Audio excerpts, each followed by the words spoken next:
Hello friends and welcome to my channel.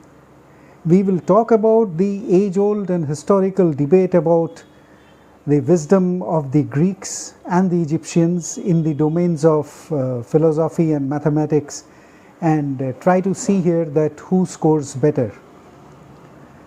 The question of whether ancient Greece stole its philosophical and mathematical knowledge from ancient Egypt is both complex and contentious. This debate often touches on broader discussions about cultural appropriation and the transition of knowledge in the ancient world.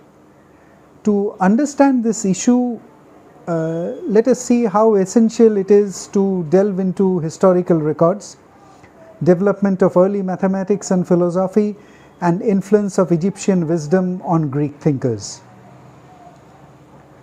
Now, as history says, ancient civilizations of Egypt and Greece had significant interactions, particularly during late Bronze Age and into classical periods. Trade, travel, and conquest facilitated cultural exchanges, making it inevitable that ideas would flow between these two civilizations. Now, ancient Egyptian knowledge, particularly in the fields of geometry and astronomy, was well developed and served primarily practical purposes such as land surveying and calendar making. Historical documents and artifacts show that Egyptians had a basic understanding of geometric principles, which they used in the construction of their monumental architecture. So let us mark this point carefully. So they had a basic understanding of geometric principles. Now, several Greek philosophers and mathematicians, including Pythagoras and Thales, also known to have studied in Egypt. Now, this is history again and quite interesting. These early Greek thinkers often praised Egyptian wisdom.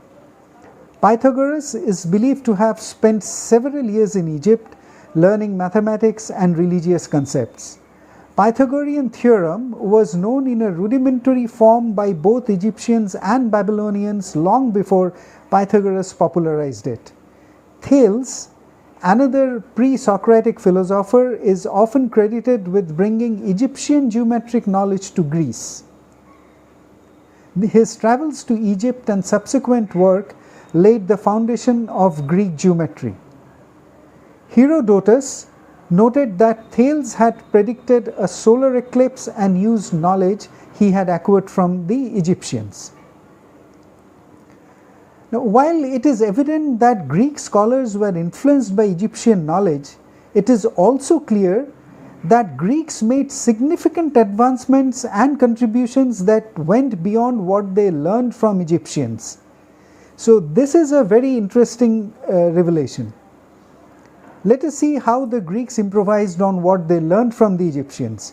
Greek geometry and mathematics evolved into more abstract and theoretical form.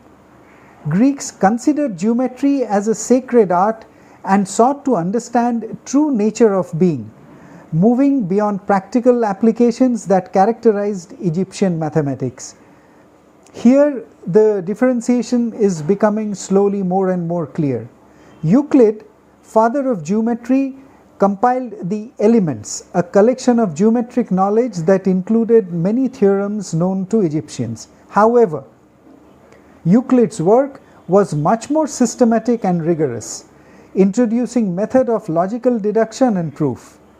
Method of proof by contradiction, or which is also known as reductio ad absurdum, was a significant Greek innovation that became a powerful tool in mathematics.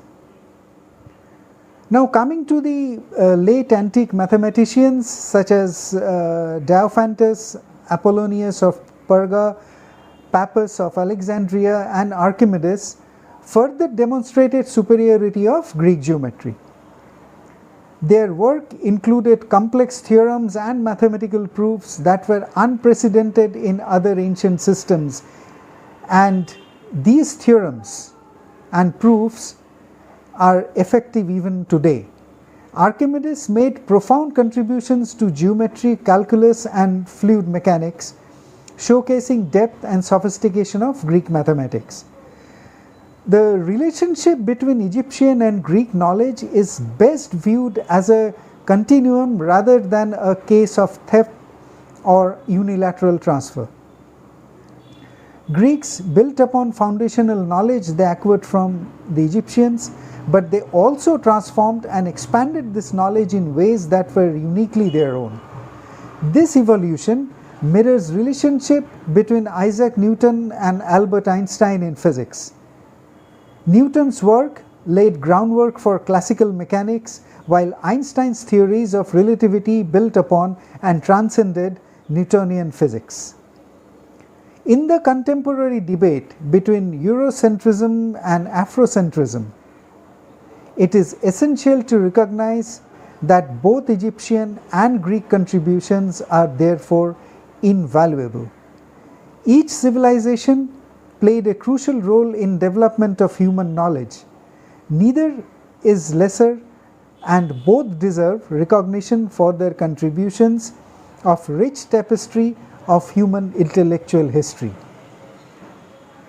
Now, as it comes very clear that the Egyptians, well, even if we consider them as the founders of the principles of physics and philosophy, and to some extent certain astronomical principles, it is the Greeks therefore who improvised on them and gave the rudimentary concept a scholastic